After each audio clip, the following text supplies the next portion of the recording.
فيديو انتشر على مواقع التواصل الاجتماعي لتحذير سيدة من الاستخدام العشوائي والخاطئ للريتينول. شوفوا هالفيديو.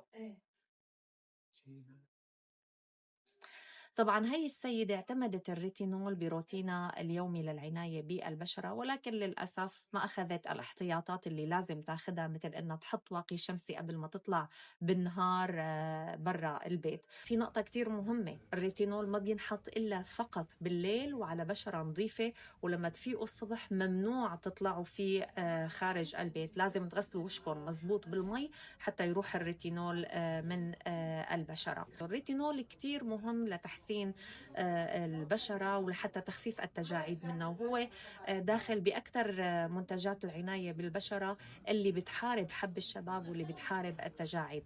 ولكن بالتأكيد له نسب وله معايير معينة لازم تتقيدوا فيها حسب نوع بشرتكم وحسب الأذى اللي موجود ببشرتكم وحتى حسب نصيحة الطبيب. ما لازم ينحط على بشرة فيها حبوب أو فيها تهيجات أو حساسية، لأنه هذا الشيء ممكن يأذيها أكثر للبشرة وممكن للأسف يسبب ضرر دائم فيها وتصبغات وتبقعات. قبل ما تشتروا أي نوع من الريتينول للبشرة، معلش اسألوا طبيب الجلدية، استشيروا حتى هو يقرر لكم النوع والنسبة والتركيز المناسب لبشرتكم وكيف ممكن تطبقوه عليها. وسلامات للجميع.